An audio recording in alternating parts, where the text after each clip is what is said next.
Good evening, class. Welcome to lecture number 2 on the urinary system. So in person, went through general urinary talk and then did gross anatomy of the kidney, microscopic anatomy of the kidney.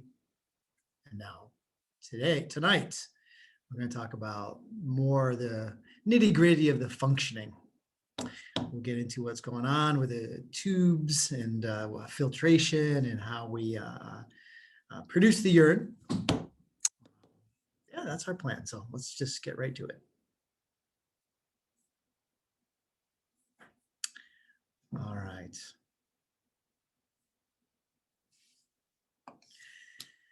So indeed, we produce, it just depends between, there's a cat right here, between half a liter, 2.5 liters of urine a day. And as I said, our kidneys are remarkable in that they can control all the different electrolytes and water and that we need, and they can all be done individually. And so it's just such a cool filter. And of course, water is very important. We talk about how much water we get rid of and retain. So we'll talk about what goes into making the urine and just the remarkable, amazing control we have. And I'm really, of course, you can get deep into kidney physiology. You can spend a lifetime studying it. So we're, of course, we're going to hit it at an appropriate level that I decided is appropriate here. All right. So to form urine, which is the waste that we get rid of, really 3 processes. First of all is going to be filtration at the glomerulus. And we talked about this filtration membrane. If you remember that, had the holy endothelium of the capillary, basement membrane, and then those podocytes with their little fingers. So we had that membrane. Yep.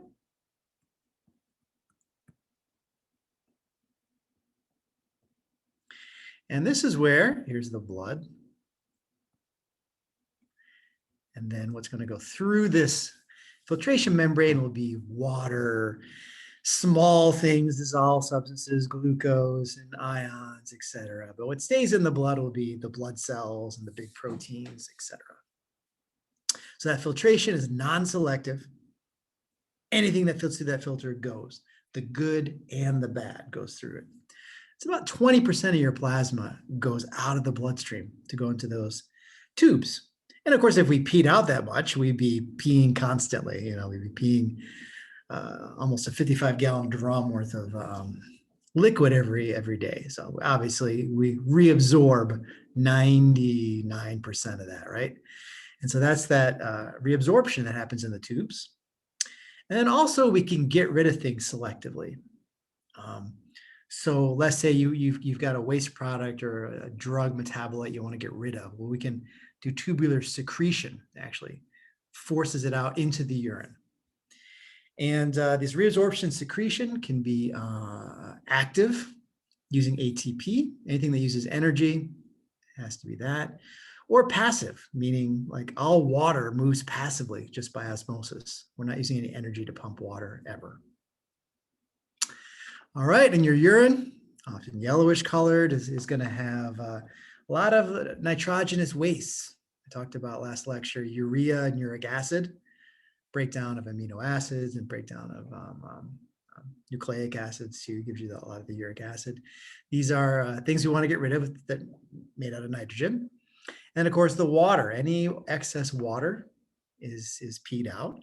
And plus, to make any urine, you need some water. So we look at our next chapter, water loss. Urine is always at the top because you can't get rid of waste without having water to wash it out.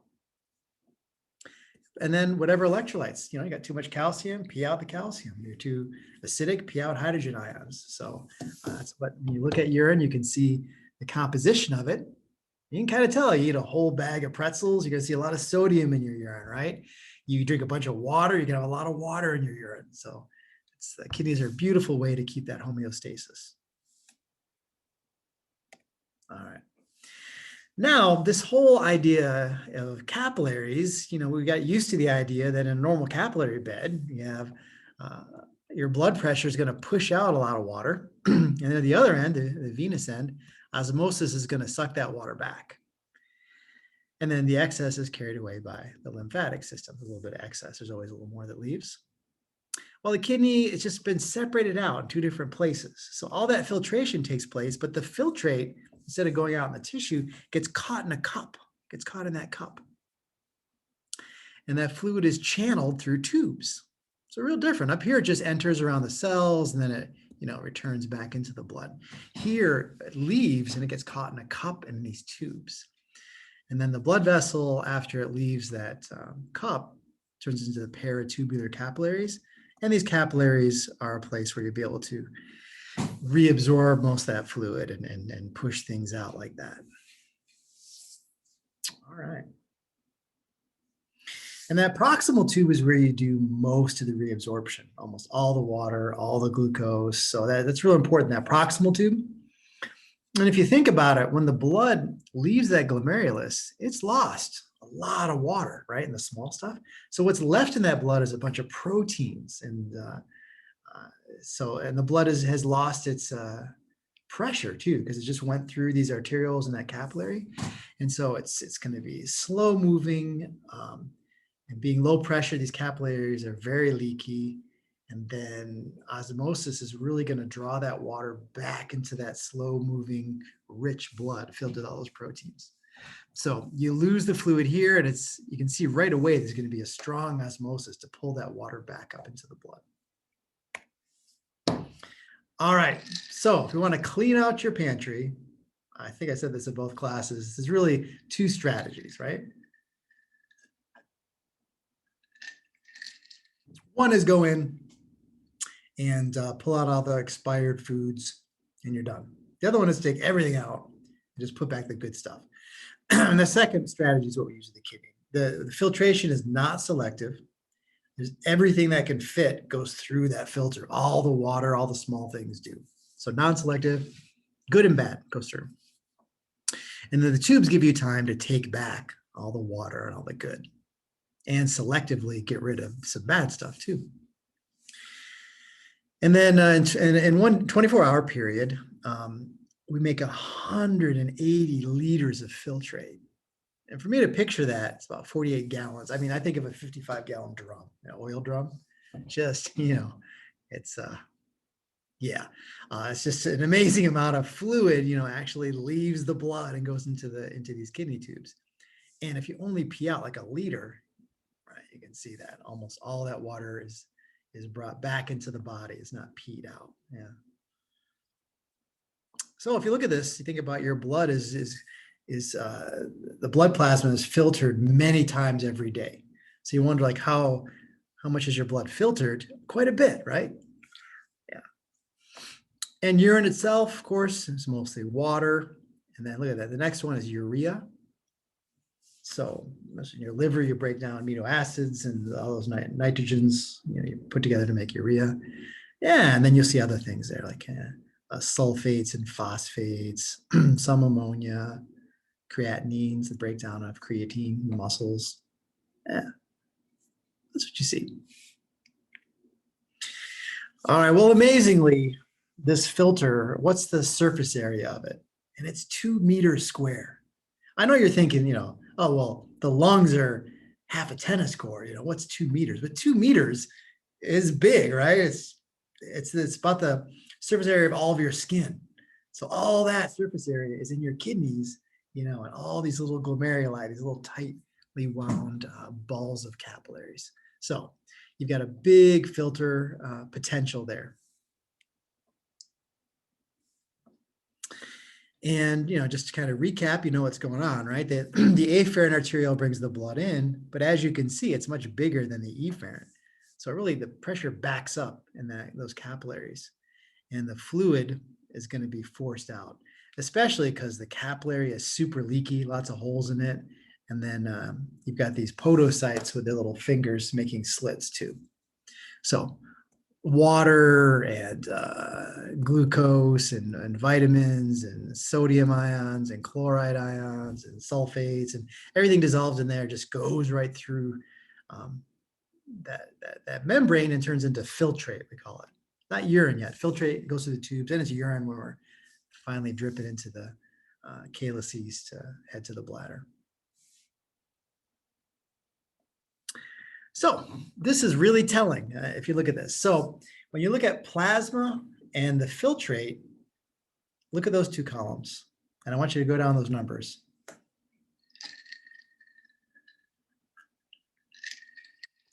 Pretty boring, huh?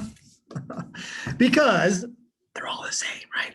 Because that's the point I'm trying to get across, is that it's non-selective. Anything that's in the blood, plasma just goes through. I mean, there's no, I'm going to just take out the trash and I'm going to keep the good stuff. No, everything goes through. But what really makes it interesting is when you look at what ends up in your pee, you know, what you're really getting rid of.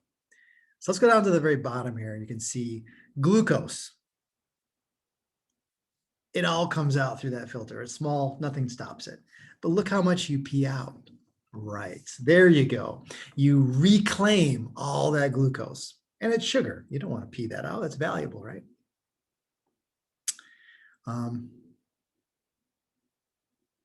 Yeah, I'm trying to think. I want to make sure I get this point across too. Sugar is actively transported in. You have to actively use energy to bring it all back so that we don't lose any sugar in our urine normally. But you need those transporters to transport the sugar in. Now, what happens if you have way too much sugar? You're hyperglycemic, way too much sugar in your blood. Then you've got so much sugar in this filtrate that even with every pump working, some of that sugar is going to slip by. And so then you can see glucose in your urine. The urine would taste sweet. They used to do that. And that's what you have in uncontrolled diabetes, or eat a lot of carbs. You're going to have sugar in your urine, but normally your body takes back all of it. But there's that threshold. There's this plasma threshold where if you've got all of the pumps working full speed, that's the maximum glucose you can return back. And if you eat more sugar than that, some of it's going to slip by and get through. And then interestingly, I'll just throw this at you too, is if you have sugar in your filtrate, it's going to work to have you pee more water out, because it's going to be, it's called an osmotic diuretic. So you pee more because you've got dissolved sugar in that filtrate. And so there's less of a pull for that water to leave the filtrate and go back into the salty tissues if it's already a lot of dissolved substances. So sugar or salt or any kind of dissolved solute in there is going to hold on to the water, because water is less likely to leave. If it's pure water, the water leaves. But if there's things dissolved in it, it tends to stay. So with non-controlled diabetes, you often are dehydrated because you'll pee out more water because the sugar is causing you to retain more water with the urine. All right. Too soon? All right. Hopefully some of that, or all of it you followed, hopefully. That's what I'm hoping. All right, look at these last three: urea, uric acid, creatine. Here's the levels in the blood. Oh, good God, look at that. So clearly you are retaining the glucose, you're reabsorbing it, and you are clearly concentrating the urea and creatinine and uric acid. So you're purposely pumping that out. Yeah. And looking up above, I mean, you see this and that. You see, we tend to get rid of potassium ions more, and we get rid of sulfates and phosphates more. We tend to retain our sodium. All right, but really, I'm really kind of focusing on the ones that are big obvious changes. All right, so what causes this filter to filter? It's going to be mostly it's your blood pressure. Your blood pressure is going to push that fluid against that membrane and force that water out of the blood. So, but there's actually three factors that we look at here. Number one is that hydrostatic pressure or blood pressure. So if we look here we go, 60. So that's going to be the outward force. But once you push that water out, it leaves the blood being more concentrated. So osmosis tends to suck that water back up. So osmosis is going to work against that, but not as much. And then also any kind of back pressure in the capsule is also going to prevent, water from leaving the vessel too. But overall, if you look at the ledger, profit loss, you can see that you have a net outward movement of fluid. So the blood pressure is the big pusher outer, and then osmosis is going to hold you back, and then a capsular pressure is going to hold you back. And that high pressure in the capsule could be like if you have a kidney stone that's causing a lot of pressure, or enlarged prostate is backing up the capsular pressure. And then your filtration rate is going to be less and less because of that back pressure. And clearly, the amount that you filter is going to be related to your blood pressure. The higher your blood pressure, the more that's going to come out. And the lower the blood pressure, the less it's going to come out. Yep. So these three factors all have to be put in there. Here we go. And you can see, so filtration pressure is going to equal the blood pressure minus the capsular back pressure, and then osmosis too, as I just kind of summarizing. Yeah.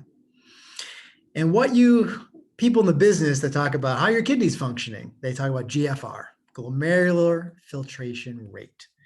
And that is how much fluid is going to go out of the glomerulus per time. So GFR is standard kidney functioning test or metric. And this just, when you look at bar charts, this is the amount of filtrate that comes out. This is the amount you pee. So reabsorption is huge. All right, let's look at this. Let's look at this formula and think about it. Well, a main issue here with this formula is that if your blood pressure drops really low, like going in shock, or blood pressure drops too low, that filtration rate is going to go to 0. That means fluid's not moving through those tubes, and those cells that line those tubes start to die. And so what they really worry when your blood pressure tanks is that you're going to have irreversible renal disease. Your kidneys are going to just fail. Yep.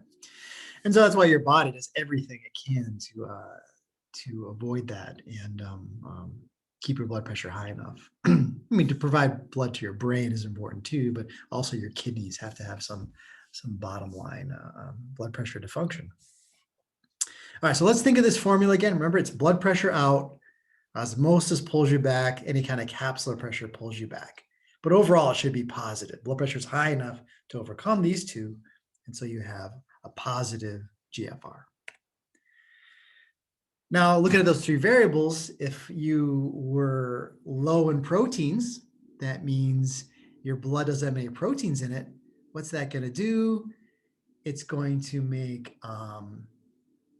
osmosis be a less of a factor. Because the more stuff in the blood, the more osmosis is going to pull it back. So without that stuff in there, less stuff, it's going to increase your filtration rate. So if you have no proteins or few proteins in your blood, it's going to cause the osmosis component to be less, being more filtration.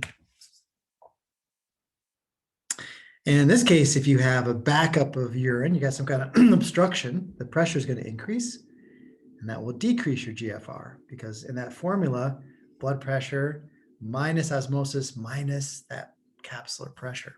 So increase that, the rate of filtration goes down, GFR goes down. All right. Well, amazingly, we have this ability. Look at this. I don't know. I found this online. This lady drinks 6 gallons a day and pees 40 times, right? And compare that if she had to walk across the desert, where you're lucky if you pee at all.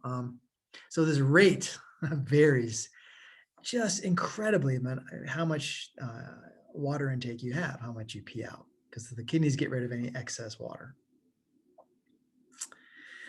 And we'll see how it does it. I'll tell you how it actually functions, is that you make really dilute filtrate at one point, and then you have the ability, if you drink tons of water like her, to get rid of that water, Or if you're like that guy in the desert, you have the ability to take that watery dilute filtrate and reclaim that water with ADH. Remember, antidiuretic hormone is going to allow you to retain that water, and your urine comes out dark in just a little bit.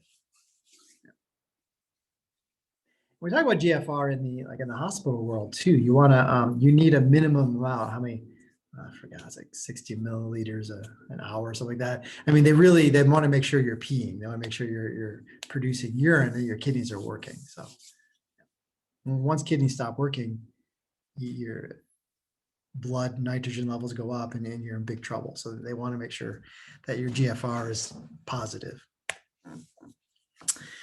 All right, so this GFR, this filtration rate, think about it like you guys, your blood pressure goes up and down, right? You stand up, your blood pressure goes up. And so how does that, keep the filtration rate pretty constant?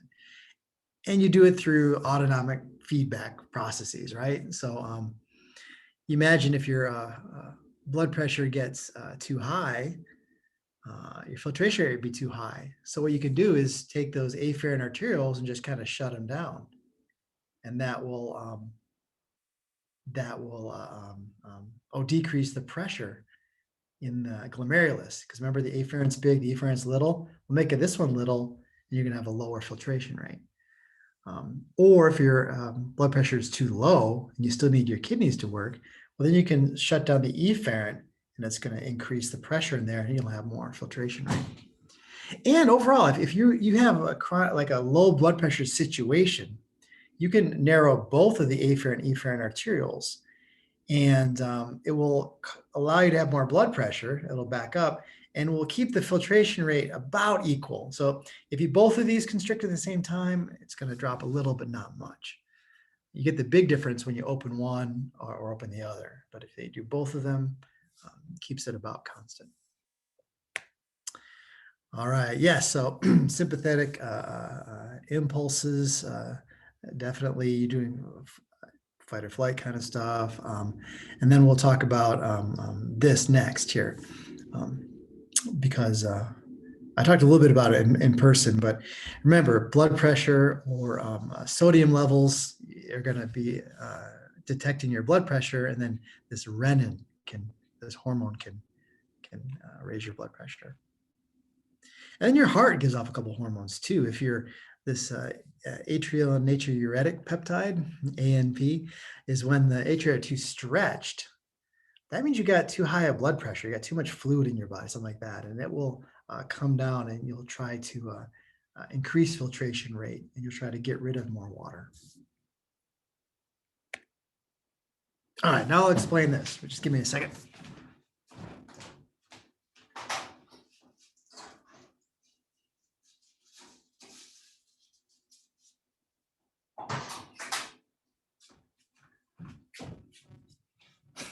Thank you. All right, so I'm finally going to explain this whole renin business. Okay, so the deal is this. I told you about how it works in your kidney, is that that juxtaglomerular apparatus is going to sense directly what the blood pressure is by how stretched that artery is. And then also indirectly by that macula densa, it's going to measure the sodium and chloride levels. And so remember, I told you that if the blood pressure is high enough, the fluid's moving pretty quickly, and you're going to have some sodium and chloride. But if its blood pressure is low, that fluid's going to be moving really slowly. And that gives you time to reclaim way too much sodium, and there's very little left by the time it gets there. So it can sense how fast that fluid is moving in the tubes. And if it's moving too slow, that means your blood pressure is too low, and then directly blood pressure. So it's got like a dual system to monitor your blood pressure. And when it gets too low, you secrete renin into the bloodstream, and it goes out through to your body. Now, what does renin do? Well, you have something called angiotensinogen. Whenever you see that gen, like Genesis, it means it's in the beginning. Genesis, in the beginning, there's light also, right? So angiotensinogen is the precursor molecule it's made. It's made by the liver, which makes a lot of your proteins. And it's simply circulating in your body. You guys right now get angiotensinogen in your blood. All right. Now, when renin hits it, it's an enzyme, it will change it into angiotensin 1. And angio, remember, means blood vessel. Remember angiogenesis, and tensin means tense. So we're talking about tensing blood vessels. So angiotensin 1, it converts it to. That does nothing. But angiotensin 1 is converted by angiotensin converting enzyme, or ACE. And this enzyme is it's in your lungs, and it's also other places too. But when it sees angiotensin 1, it converts into angiotensin 2. And that, my friends, does a lot. Angiotensin 2 is a powerful chemical that does all this stuff to increase your blood pressure. So your kidneys, they realize your blood pressure is falling, they give off renin, and your body's gonna make this angiotensin 2, which is gonna make you do a lot of things to increase your blood pressure. What do you think? And for you pharmacy people out there, one good target of high blood pressure medication, if it's caused by having too much renin, is ACE inhibitors. So ACE inhibitors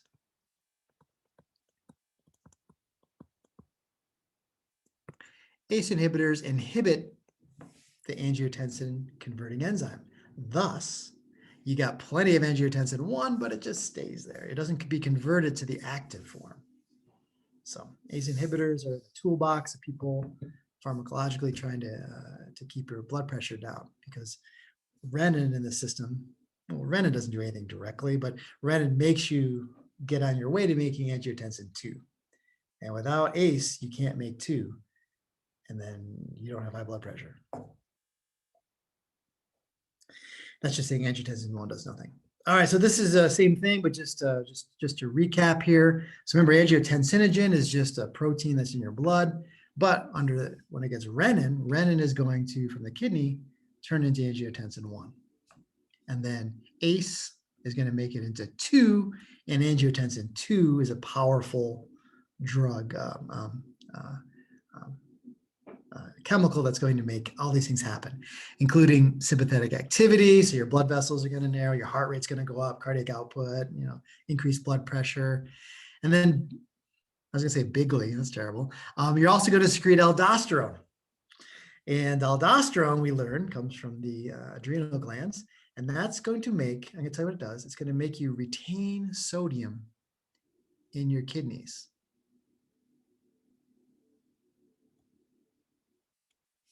Turns out chloride goes with sodium, and it causes you to pump more sodium back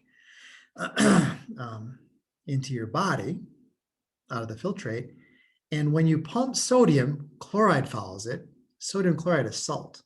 So it's going to make you retain salt in your body, and water comes with it. So aldosterone makes you retain more water, which is going to raise your blood pressure. Okay. Constricting blood vessels can raise your blood pressure. And then look at this, ADH. It's going to make ADH be released. And I'm a stickler for you guys remembering what I taught you, but the hypothalamus actually makes ADH, but the posterior pituitary is where it's released. And we're going to find out what ADH does. It goes right down to the kidney tubules, the collecting duct, and the last little part of the distal tube. And ADH is going to make you retain water. It opens these pores so you retain water. Woo! And also makes you thirsty, angiotensin 2. So if your blood pressure is dangerously low, you want to drink more water. ADH makes you retain water. Aldosterone makes you retain water through a different way. You want to constrict your blood vessels, and all these things will help keep your blood pressure high. All right. All right. Finally went through this. You see the RAS, sometimes RAS, renin, angiotensin, aldosterone. All right, how are we doing here? We're getting there. So now let's see what happens in these tubes. This is the last part of the lecture today. Look at that. So just as a review, remember this cup is going to catch the filtrate coming out of the blood. It's going to go on this proximal tube. And it's really big. It has microvilli, lots of surface area. It absorbs all the water, a lot of the water, not all the water. All the glucose usually is absorbed there. And then that proximal tube turns into this loop. You can have a descending and an ascending part of the loop. And then the distal tube, it's got to come back here. And the distal tube will eventually dump into a collecting duct. All right, and different things happen in these different parts of the tube. Yeah, I already told you that proximal tube does most of the action. That loop, I'll tell you right now, the whole purpose of the loop is to make it saltier and saltier as you go deeper down in the medulla. And the reason why you're making it saltier and saltier is so that when you take this nice water filtrate that comes down, you can either keep the doors closed on this tube and let the water pee out. Like if you drink a lot of water, you can pee out really watery, dilute urine. But with ADH, you can open up these aqua pores, these water pores. And because it's so freaking salty down here, the water is going to be sucked out of it by osmosis. All right, I'm giving you the punchline to this whole joke here is that the whole loop is only there to make it salty gradient, like not so salty to really salty as you get down to the tip. The only reason you do that is so that you have the ability to pee out watery pee or concentrated pee. And the only way you can do that, have that ability to have between super watery pee and super concentrated pee, is if it starts out really watery, because then if the tube is closed, the water just comes out. Or you can open these pores and you can suck the water back out as the filtrate comes down and you end up with just a little bit of dark pee. All right, I hope some of you light bulb came on. You're like, all right, because that's a little preview. Holy Jesus, look at that. Tube City, I talked about that with the office. That is tubes all over the place, right? And this is where the action I'm talking about now is taking place. I talked about the glomerular filtration is just this filter, and then blood pressure pushes out everything, right? In the tubes is where you do the absorption, the reabsorption, and the excretion to make the final urine. You can bring the good stuff back into your bloodstream and most of the water, right? Woo, so cool. And the day, you know, I'm not gonna guess in front of you guys, but you can see, look at this, you see these kind of tubes are bigger, and then these kind of ones look different. So in these tubes, if you're a really good histologist, you say, oh, there's a proximal, distal, there's a loop, there's a collecting duct. All right, so these two big processes, I mean, filtration happens here. It's things are filtered out of the blood, all right? But then reabsorption is when you take things back from the filtrate back into the bloodstream. Into the bloodstream, it's in you, it goes to you, right? And then secretion is when you take things from the blood and you purposely push it into the tube to get rid of it. So reabsorption is going to bring back the good stuff. And secretion is a process where you push out some of the stuff that you know is you want to get rid of. All right, so in these tubes, you usually bring back all the glucose if you can, because if it's sugar, man, you don't want to pee that out and waste it. And most of the water, most of the sodium comes back. And then you get rid of things that you want to get rid of, sulfates, phosphates, creatinine, things like that. So tubular reabsorption, and again, this is really, I am just scratching the surface here. If you get into grad school or other medical type schools, you learn a lot more about how each of these substances is, how it behaves in the kidney and how we move it in or out. So for instance, glucose, you know, how do we bring back all that sugar? It takes ATP, it takes energy, and it's a sodium glucose co-transporter that comes together, S-glut, anyways, because drugs work in these things, diuretics work in various places here. But what I'm just saying is that each substance behaves a little bit differently, and things that are actively transported directly or indirectly, it takes energy to move them through. And things like chlorine just follows the sodium because it's charged, negative, it follows the positive. And water follows the salt. Water's never actively moved. Look at that convoluted tube, reabsorbs 70%. Wow. And anything you want to reabsorb from the filtrate back into your body, it's got to go into the cells that line the tubes and then pushed out the other side, and then it's picked up by the bloodstream, goes back to your body. Oh, there we go. So yeah, glucose, we always try to take back all that we can, and it's an active transport. And as I mentioned, you have a limited capacity because you only have so many pumps. And if you guys eat way too much sugar, or you've got diabetes that's not controlled, you got way too much sugar for that to handle. And so some sugar is going to make it through. You can't absorb it all. Proteins should not make it through that filter, although small ones, albumin's is small, so it can make it through. It can, especially if they talk about with hard exercise, or often you see with kidney damage too, you'll see that proteins make it through. The frothiness really comes from proteins. You guys have seen streams here in Maine, and you'll see like at the end of like a rapids, this kind of this foam. Well, the foam is protein in the water. It's gonna kind of froth up like that. Like when you beat an egg, it turns into meringue, the foam. So it's an example of that. So you will see proteinuria, when you see protein in your urine, is often a sign of kidney damage because that filter should keep proteins out. And if your kidneys are really shot, you lose all these proteins in your pee, and then you end up with not enough proteins in your blood. That's a big problem. You end up having edema, right? Remember I talked about starvation? You don't have enough proteins, then you don't have that osmosis, and fluid just stays in your body cavities and your limbs. All right, so water, again, I'm sure I asked that question. Water is always passive, all right? You don't actively pump water ever. And so if you look at this, we actively pump sodium out of the filtrate back into the blood. Chlorine just follows it because it's negative, it follows a positive. And then water follows both of them because osmosis takes water from higher concentration to lower where it's saltier and it moves.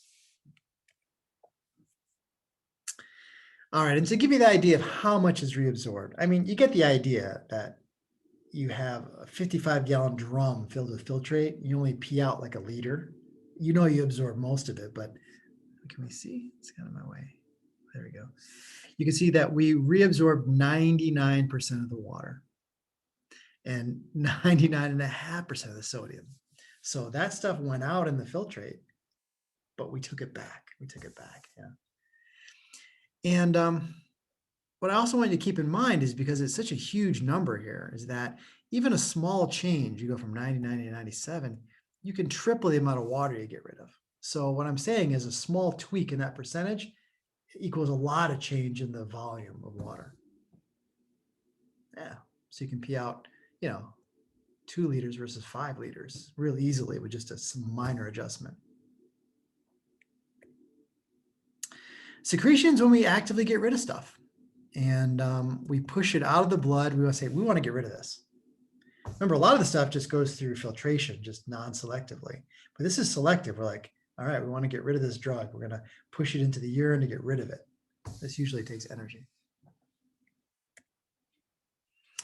And then again, I said I wouldn't get to the nitty gritty, well, depends on my definition of nitty gritty. All right, never mind. But some of the things just to keep in mind here is that we pump sodium. And remember, we retain 99.5% of our sodium. So we want to bring that back. And what happens often is that when the sodium comes back, you get rid of a positive. So it kind of makes the filtrate somewhat negative. And then like potassium or hydrogen ions are pulled into it passively because of the charge difference. So if you notice earlier, we pee out more potassium, quite a bit of potassium. It's often because we retain the sodium. Potassium just goes the other way because it has a similar charge. And it's a good way to get rid of hydrogen ions too. If we're too acidic, you get rid of hydrogen ions, we pee them out. And so when you look at urine, it's almost, but it's usually acidic. Let me say that, it's usually acidic. Because it's a good way for you to get rid of acids. And a lot of our metabolism produces acids. And so it's a way we get rid of it. There's some more class data. see how you guys are and compare it. But you can see this was the pH of urine in our class. And so there were some that were basic, but the vast majority were acidic. So usually you get rid of more acids, and your P is a way to get rid of them. All right, I think we're gonna get to the point. I'm gonna show you a little bit of how the tube, we're gonna leave today's lecture with looking at the systems of the loop and how that works, what's going on in the loop. Yeah, all right. All right, so reading this, taking a look at some of the points I wanna make sure I got across here, definitely. Things like aldosterone is gonna be how much sodium that you pump back, and then water comes with it. So aldosterone is gonna raise your blood pressure because it takes salt back into your body and water follows it. You're gonna retain water. Yeah. And our kidneys, they've got to be able to reabsorb huge 99% of the water that comes out. So very, very important it can do that. Yeah, and then we'll talk about, very last slide of the lecture, talk about the collecting duct can be either impermeable to water if you're trying to pee out water, or it can be really porous and allow you to retain the water. ADH is the one that works there. Exactly. If ADH is present, that collecting duct is filled with holes and water can come out and you can retain it. All right, the next, I have a 2.5 minute video and I'll explain also quickly that this loop, we're going to talk about being a countercurrent mechanism, a countercurrent multiplier and exchange that's going on. And what you have is vessels going that are parallel, going in this direction, and allows you to have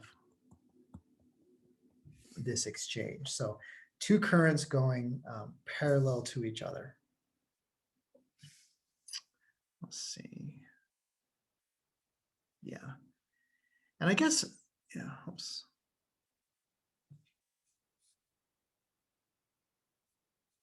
What's that looking like to you? Hold on. Kind of went crazy there. Hold on. Here we go.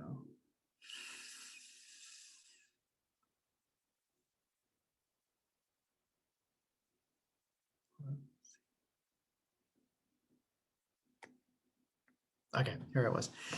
Just for this exchange mechanism, I guess this countercurrent thing, having parallel tubes with fluid running in opposite directions is really a powerful concept, this countercurrent mechanism.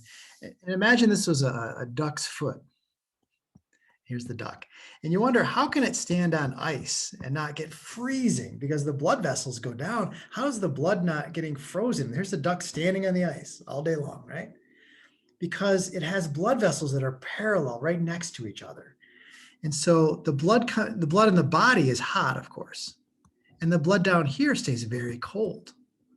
And what happens is that the artery carries this hot blood down, and as it goes down, it's right parallel to the vessel, the vein coming back up. And so the blood coming down is hot, right? But it's a little cooler coming up. So the heat goes this way and it keeps transferring. And so what you end up is this gradient from hot to cold because you have these parallel vessels. All right, so this can be, I'll try to explain this as best I can, and then I'll show a video. And this countercurrent multiplier can be a little confusing in this exchange that's going on, but let me give you the big points, I think, and this will be helpful. So imagine the concentration of the fluid in your body is usually about 300, these milliosmoles, or 300, that's the thing. And then what happens is that in this loop, this is good, but it's kind of spread out, but the loop is really long, is on this descending limb that comes down, it's very permeable to water. It's just water can just come in or out, right? And on this ascending limb over here, it's not permeable to water. And on this limb going up, you pump out sodium and chloride and potassium to an extent. You're pumping out stuff going up. So what happens is that over here, you're pumping out like crazy. You're using energy to pump out these things. So it's becoming more dilute as it comes up, but you pump out this salt and there's this thing coming down. The water is going to be sucked out of the tube and into this salty environment because water loves to go towards the salt. And so if you look at this loop, it's amazing. You really quickly set up this system where it goes 300, 600, 900, 1200 milliosmoles. And this would kill you. I mean, in your body, it's way too concentrated, but it works in these tubes and the surrounding tissue. So if you look at the blue in the background, it gets darker and darker blue. What that is signifying here is that as you go deeper into that pyramid, farther down you go, it gets super concentrated with salts and solutes. So what happens, the reason why this is set up, it just takes a little bit to get it started, is that you have an ascending loop over here that's pumping out salt. And then water can't leave because it's just can't leave. But the salts go out of it, so it's becoming more watery as it comes up. And then this watery thing that comes down, the salts are going to draw the water out. So it keeps multiplying, and you end up with this gradient from normal to super salty. All right, and then let's look at the tube when it leaves. 100 milliosmoles. Oh, shoot. So it's coming in normally at 300. It's going to leave really watery. And that's why I talked about so important. If you want to get rid of water in your pee, it better be freaking dilute when it comes up, really dilute. And then you have the ability over here to suck that water back if you have ADH, or not. Let it pee out. If you've been drinking gallons, you want to get rid of it. Okay, so a couple things. And then you throw in the vasa recta. The blood vessels are also parallel. And the blood vessels, what it does is it simply takes the water and salts and just kind of transports it. But important to note here, it comes in at normal and it leaves at normal. And the blood down here is 1200. You'd be dead if you had that, right? But you have it in this loop temporarily, because as it comes down, it's going to take that salt as it comes down, and that it allows you the blood, by coming through there, it temporarily takes it and then gives it back. So it doesn't, like, you make up the salty gradient, it doesn't like wash the salt away, because there's this mechanism where it's always in equilibrium. Yeah. All right. Let's listen to this guy. He's got a great Australian accent here. So take a listen. This is about it. I have like one more slide, 2 more slides after this. So let's take a listen to this guy explain this whole thing.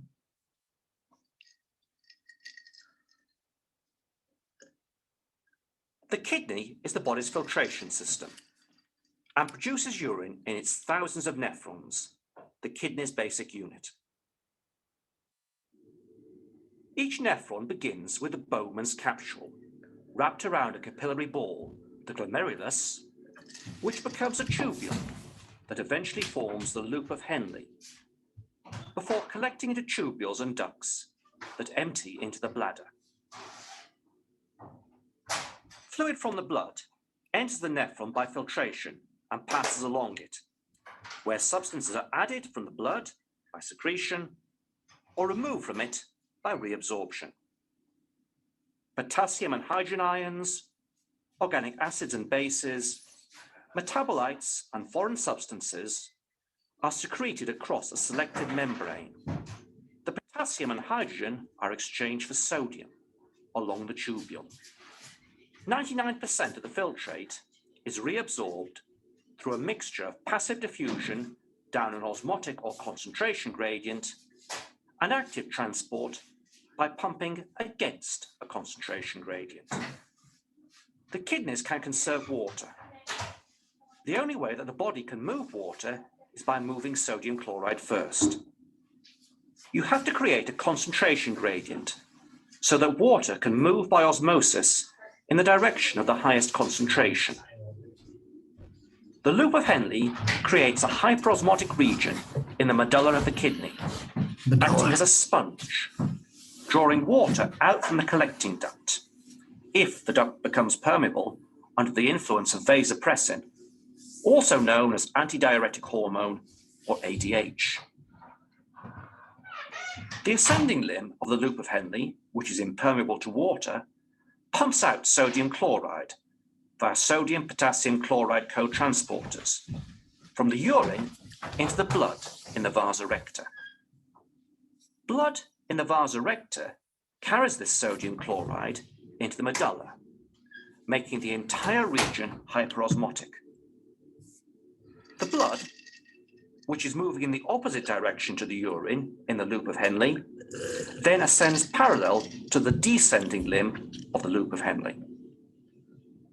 This descending limb is water permeable, allowing water to move out of it into the vasa recta.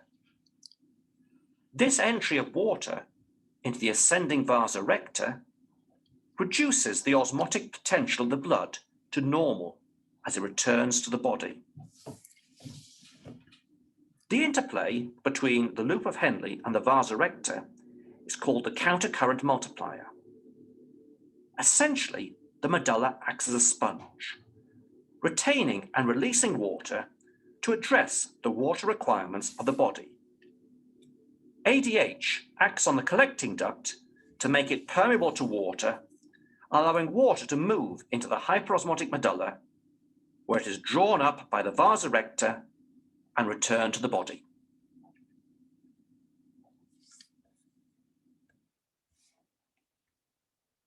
Yes, that was excellent. That was excellent. So important concepts. You have the descending and ascending loop of the loop, and the descending loop is permeable to water. Water comes out. The ascending loop is impermeable to water, and you're pumping out sodium and chloride. And then the vasa recta is the blood vessels that come up and down, and they're going to act to take that salt as it comes down and take the water, and it's returned perfectly normally. So the blood comes in normal, and then it turns wicked concentrated, and then it comes back and it leaves normal, right? And then what happens to the filtrate? It comes in about normal, gets wicked concentrated, then it comes up really only at 100 milliosmoles, so very dilute. And then you have the ability with this dilute filtrate to pee it out to get rid of water, or take the water back to concentrate it. And that happens in that collecting duct, which I'm showing here, the collecting duct. This is under the influence of not having ADH. It's impermeable to water. Water can't go through it. So that watery fluid, remember, it's only 100 milliosmoles, that watery fluid, it just goes down the tube and you pee it out. But if you're kind of dehydrated, you didn't drink that much that day, you'll have ADH in your system. So your hypothalamus recognizes when you're dehydrated, and it's going to secrete ADH from your pituitary. The ADH goes throughout your body, but your kidneys really listen to it. These kidney tubules, the collecting ducts, and the last part of the distal tube. And you'll open up these proteins called aquaporins. Aquaporin, water pores. And these little pores will come in here, and they allow water to come out. Now, water wouldn't come out unless it was really freaking salty, really salty. And so that's going to really draw the water out. It's going to pull it out because the water wants to go where it's salty, where it's concentrated out there. So that's so cool. Look at that between these two pictures. If you have ADH, you retain the water. It means it goes back into your bloodstream, to your body. And if you are too hydrated, you don't make ADH, and those tubes are impermeable to water, and the water just goes out in your pee. All right. And then remember aldosterone, the other hormone, similarly makes you retain water, but that works by you pump sodium out of the tubes. And with that chloride, and when salt goes, water follows. So ADH and aldosterone will keep your blood pressure high because it has you retain water. All right. Another animation, again, you guys can YouTube this, the countercurrent multiplier and exchanger. I gave an explanation, and then we had a video, but you can work with it. Sometimes that's a hard concept to get. So I'm admitting that. All right. This just kind of goes through, imagine you're dehydrated and you recognize that. Well, you're going to secrete ADH. You can see in the British and Australians call it vasopressin usually, and then ADH goes to the kidneys and causes water reabsorption. Yep. All right. So here's kind of a chart, as we learn the anatomy of the kidney. Glomerulus is where filtration takes place through that delicate membrane. The capsule is going to receive the filtrate. And as you know, it's like 180 liters a day. It's tons of it. It's everything, the good and the bad. And then the proximal tube, look at all this. So the proximal tube is where a lot of the action takes place. The water, all the glucose, all these things are actively reabsorbed in there. And you do some secretion too. Then remember the descending loop and the ascending loop. The descending loop is going to be permeable to water. The ascending is not. And then distal convoluted tube. Again, more stuff is going on. Potassium, sodium, hydrogens. Anyway, a lot of chemicals are exchanged. And finally, the collecting duct with aquaporins, because of ADH, you can reabsorb a lot of water. All right. Well, you guys have been very patient. Well, actually, I don't know. I can't see you, but anyway, we made it to the end here. So one more lecture on this. I'll have one more lecture on urine. Just a few things. We'll talk about urine formation and look at the bladder and urethra, things like that. The ureters. Yeah, but urine color. I mean, we'll do this in lab. Yeah, we'll do this in lab, and we'll see. Mainly for you guys, is going to be how dehydrated are you? Is your urine dark or is it light? We'll be able to measure that with a spectrophotometer. But yeah, let's see, brown urine, fava beans, interesting. Some antibiotics, that's kind of cool. Ooh, extreme exercise, wow, because you have a serious workout to turn your urine light brown, right? Oh my God, too many carrots can make it orange. Yeah, I didn't know that. And then I know beets can make you have like a reddish urine. And if you have reddish urine, it could be blood, more likely than beets, probably. Blue-green, some medications. Yeah. Propofol, interesting. And then, then we'll talk about if it's cloudy, it could be a UTI thing going on. All right, so this is so the most difficult part of the kidney is kidney physiology, and it's the movement of all these ions. And again, we just kind of touched on it, but big picture, you have filtration is not selective, right? And then reabsorption is when you bring back the good, and then secretion is when you get rid of stuff selectively. And then we looked at the importance of that loop. And again, bottom line is it makes a salty gradient. That's why you have that loop. And you have the vasorecta, the blood vessels help with a loop to cause this gradient.